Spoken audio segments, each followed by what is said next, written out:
Jared Polin, FroKnowsPhoto.com, and this is a review of the Zoom H6 that we just purchased to use for, well, quite a lot of things. So I've got Steven here as the audio expert. You can see him mixing everything right now, running the levels. What else are you running over there? Just levels, monitoring levels. So he's monitoring the levels. That's why he's got his headphones on. We're going to go into details about what this is, the pros and cons of it, what we like about it, what we bought it for. Steven's going to get into the more technical aspects of the audio and how that is. You can hear audio samples. We'll put that up as well. We'll talk about the accessories and everything along those lines. But I want to tell you why we purchased it. We want to use it for Raw Talk. It's something that's smaller. It's portable. It allows you to go out and about to record. Built into it, you have 4 XLR inputs. We are currently running 2 of the XLR inputs. You can see that where we've got this Rode microphone, that Rode microphone running into it, and we even have the audio outgoing from the Zoom H6 to the GoPro so that the audio gets in there so that we can sync it up properly. It's awesome that it comes with, well, it comes with the windscreen. Which microphone is this? That's the mid-side microphone, I believe it's technically called. Mid-side, and then you've got the other one, which is the XY. Yes. That all plugs into the top of it. So this is what's different about the Zoom H6 versus Zoom H4n is that you can replace different microphones at the top. On the very top of it, you can plug in an extra XLR input, so you get 2 XLRs instead of, so you have a full total of 6 XLRs instead of just 4. Then you can put in a shotgun microphone, but it comes with, in the box, it comes with the windscreen, this microphone to attach to the top, that microphone, the Zoom H6 itself, and it even comes with a hard box. The one thing that it didn't come with that we want to go buy is the AC adapter so that we don't run out of power. But you said you get, what, about 6 hours supposedly? Yeah, all 4 alkaline batteries, it says you'll get 6 hours, so that's pretty nice. That's pretty good. Yeah. I'd probably put in lithiums. If they're really important, then you put lithiums in because they last a heck of a lot longer. Yeah. So you've been playing with it. You've been testing it out. What do you want to talk about? Just some of the features for it. I mean, it's a great portable device. It's really nice as far as just bringing it on the spot, on location, wherever you want. We can do Raw Talk with it. We can replace that board that we had for how long. So it's just really convenient. And for DSLR shooters, you can record audio that either plugs right into your camera or you sync it up later. Correct. There's so many different options that this thing gives you, along with a color screen. It takes an SD card. For some reason, it comes with a micro SD card and adapter. Yeah, that's what I still don't understand why it does that. Yeah, that I don't get. But it comes with everything you need to get started, but you really need to know what you're doing when it comes to audio, in my opinion, and Steven does do that. So, and just some of the features, like we already went over some of them, but I'll just go over some of the outside features just to make sure we cover everything. We have the headphone jack that you can plug into. Right now we have a splitter and going into the GoPro and the other headphone piece going into my ears, obviously. So we have that. We have your SD-XC slot. It'll take up to a 128 gigabyte card, SD card, obviously. How many gigs, how many hours of recording would we get on the 32 gig we put in there now? 50 hours of recording. What kind of? On the 32 gig which is 44K, 16-bit recording wave file, which is your standard CD quality. Standard CD quality. Standard and CD what's quality. The best quality it will do? The best quality it'll do is 96K, 96 kilohertz at 24-bit recording. So what is that? Basically, it's just professional soundboard quality recording. It's getting every single thing that you're saying. It's just higher quality. It's like perfect quality. It's like a raw file that's 14-bit or 16-bit. Exactly, versus like a JPEG or something like that. Right, it's higher quality. Similar to that, yeah. We also have the 4 standard XLR inputs, which you already talked about. It also takes a 1/4-inch input in between, so if you want to plug a guitar into it or keyboards or whatever it may be, you could do that. So you could do a whole band pretty much off this. You could plug your guitar into one of them. Yep. You could then sing into the XY. You could. Or sing into this. Or plug a condenser in. So you put the condenser, you plug into the guitar in, so it's recording the actual guitar sounds. Yep. And it's getting you sing as well. And what'd you just do there? I'm just monitoring the levels. These are your overall trim knobs, your overall gain knobs, basically. So each XLR input has an overall trim knob. Same with this guy right here, the mid-side microphone. So you would control the overall gain of the actual channel of that microphone. What's awesome about that is that it's an actual dial. Yep. It's not a digital dial that you have to get into some kind of system to do. You can sit here and dial them in while we're sitting here talking. So Go ahead. What else? And you'll notice as I'm talking, like I'm going to peak on purpose right now, but when I'm peaking, this red light is going off. That means that I'm peaking without even having to really look at the actual color screen. That's what's nice about it. Also, you can just monitor the actual levels on the color screen as you're going, which is what I've been doing. So it's kind of hard to talk about at the same time. But I'll just finish going over some of the features. You can also, these red lights are on because you're marking what tracks you're recording. So right now we have 1 and 2 lit up red, if you guys can see that. Basically, that's saying that there's just 1 and 2 that we're recording right now because it's each microphone that we're doing right now. We have your playback buttons, your normal functions right here, your record button. It takes 4 AA's like we talked about, which gives you 20 hours of operation. 6 hours? 20 hours. You said 20? 20 hours of operation for lithium, I'm sorry. 6 hours for... so I was right. Lithiums are going to be a heck of a lot better. We have the additional adapters that you could do, which we talked about as well. We also have the optional hot shoe mount, which you also kind of spoke about, which you can do for DSLR mounts, all that kind of stuff.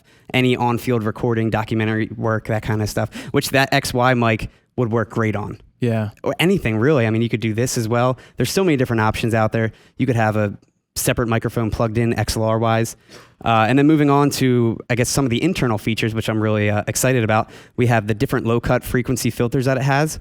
So basically those, the air conditioning rumbling, the traffic, that kind of stuff, something for raw talk that we'll use.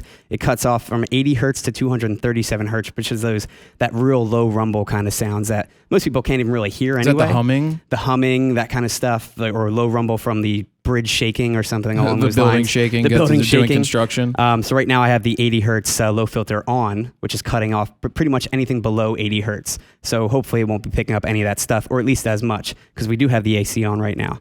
There's also different presets modes and compression modes, which I really like, again, for each track. So you can individually do separate compressions and separate limiters, all that kind of stuff. It's good if you're tracking a band or something along those lines. So you could have the guitar in here, and it specifically has a guitar compression method or mode in it. And it also has a vocal mode. It has different limiters for, say, drums or something along those lines. Or you could just do it in post if you want. Keep it all raw and flat, just like if you're doing a raw image versus like a compressed image.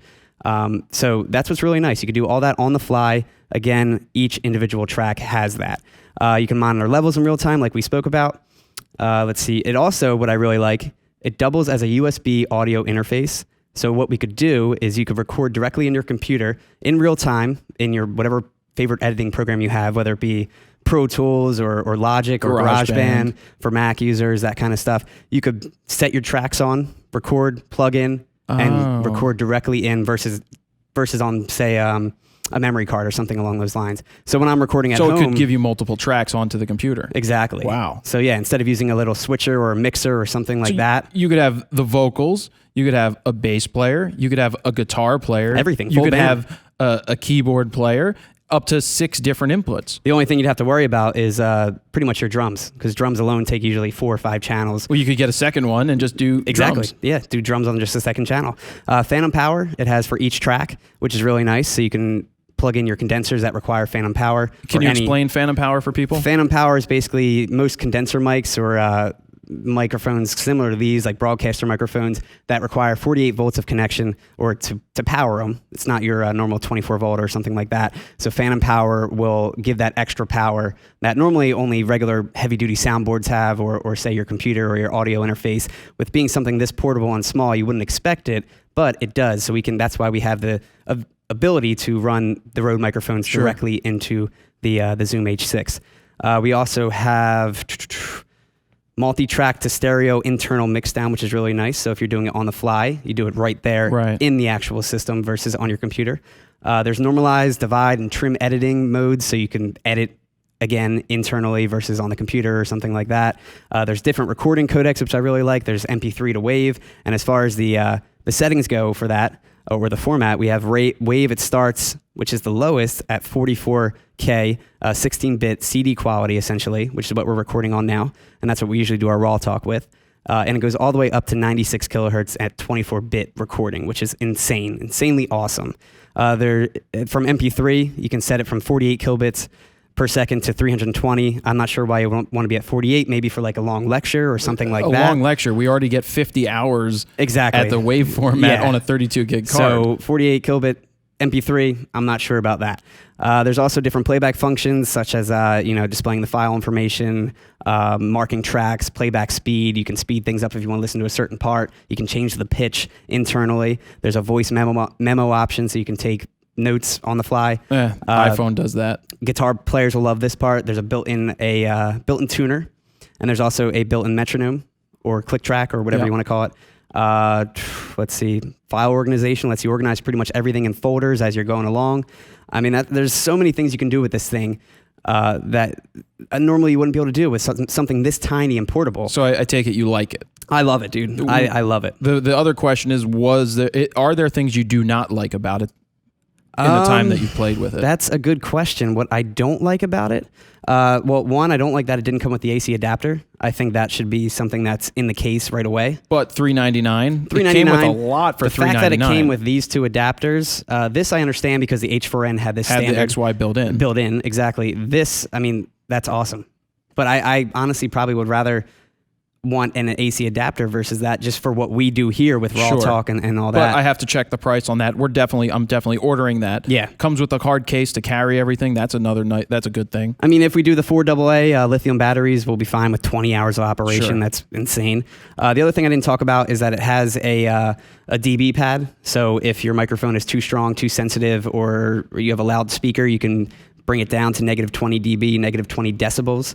So it just cuts that. If your trim's not enough, it'll cut that even more. So when using this, is this the first Zoom that you've used, or have you used their older ones? I've used the H4n in college a few times for doing like documentary work, stuff like that, for DSLRs. Was this really easy to navigate the menu system and figure out? This is actually pretty much this is a smaller version of the board that we currently use. Which is Raw another Talk. Zoom one that has like 24 channels. Yeah. The thing I like about Zoom is that they keep everything very similar. So not depending on what product you go to, it's pretty much the same. If you're used to one of them, you're going to be used to something like this, in minutes. Like I just started working on this, I think last night or the night before, just kind of testing it out and plugging in my microphone and seeing how it works. And I got used to it within like 5 minutes. Sure. Yeah, it's very simple. And the outside functions, I mean, it's pretty much record, play, list your tracks, and monitor the gain. Monitor everything. So yeah, I think simple. That should be it, right? Pretty much, yeah. It's a great buy, and it's good stuff. Yeah. I need to get one myself. Oh, you do? I do. What do you want, a birthday gift again? Anyway, no. This isn't Raw Talk. This is a review of the Zoom H6 that I personally bought for us to use. They didn't send it to us. They are not a sponsor. They're not advertising. We bought this. I spent $399, purchased this, had it shipped in. We've played with it. We're going to start using this as our main board. And it's amazing that he's able to run the wires to it. Just all of the functions that it offers seem to be amazing for $399. If you're doing podcasts, if you're a band, if you have DSLR audio and you need something like this for $400, plug in these Rode mics on top of it, do some good things like that. I think it is. It's kind of like a must buy. Yeah, if you're there's so many audio. different options of what you can do with it. There's endless options. All right, Steven, thank you very much. You're welcome. We'll put up some sample audio for you guys to listen to, and that is a review of the Zoom H6, $399. Pick it up. You can Google it, find out what store you can pick it up at. Jared Polin, FroKnowsPhoto.com. See ya.